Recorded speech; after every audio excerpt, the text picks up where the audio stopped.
El 18 de agosto de 2011, Benedicto XVI cruzaba la puerta de Alcalá de Madrid, acompañado de 50 jóvenes, 10 de cada continente, una entrada simbólica en la ciudad anfitriona, en la que ya se pudo ver la cara de asombro del Papa ante la magnitud de lo que se estaba encontrando. Tan grandes fueron las emociones que vivió el Papa, que ya de vuelta en Roma reconoció: en pocas palabras no puedo describir los momentos tan intensos que hemos vivido. Fueron unas jornadas mundiales de la juventud históricas, cuyo momento más importante se vivió en la vigilia de oración en el aeródromo de Cuatro Vientos. Su organización ha marcado un antes y un después en estos eventos. Sus frutos son abundantes. Estas 7 razones convierten a la JMJ de 2011 en Madrid en algo único. 1. 2 millones de peregrinos de 139 países. Si bien ya se habían celebrado 25 JMJs antes que la de Madrid, la de la capital de España fue la de los récords.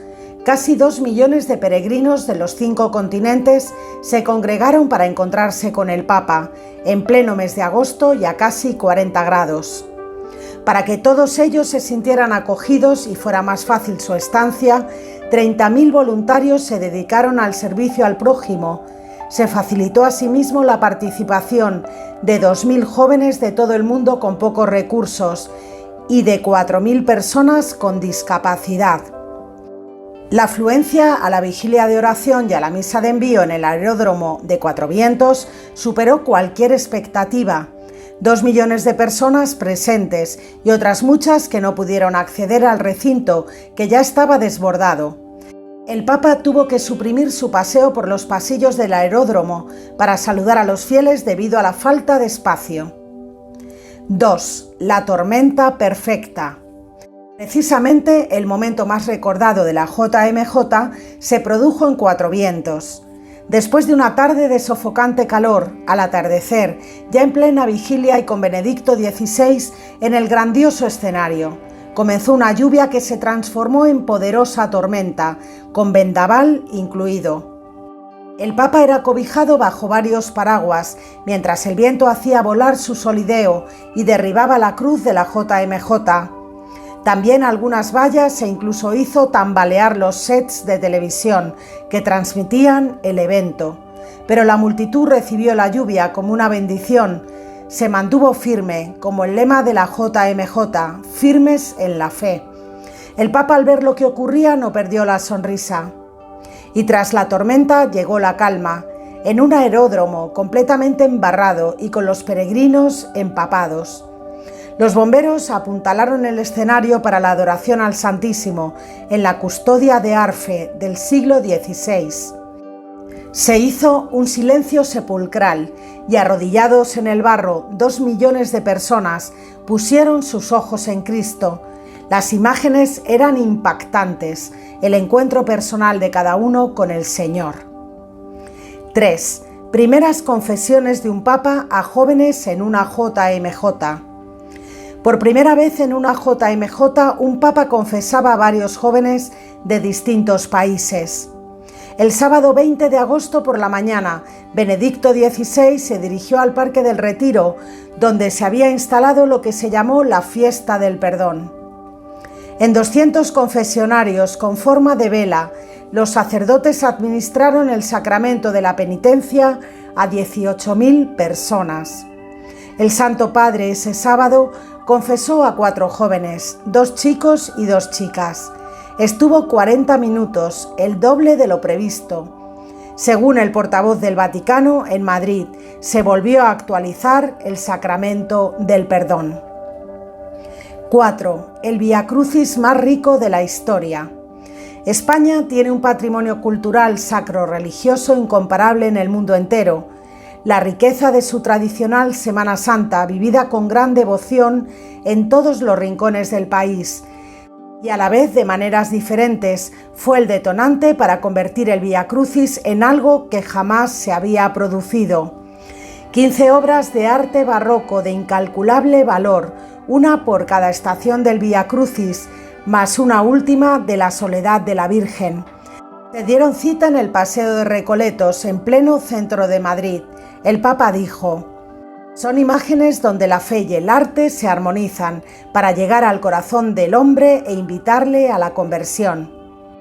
Después del Vía Crucis con el Papa, muchos de esos pasos salieron en procesión de madrugada hasta algunas parroquias donde se guardaron hasta su retorno a los puntos de origen.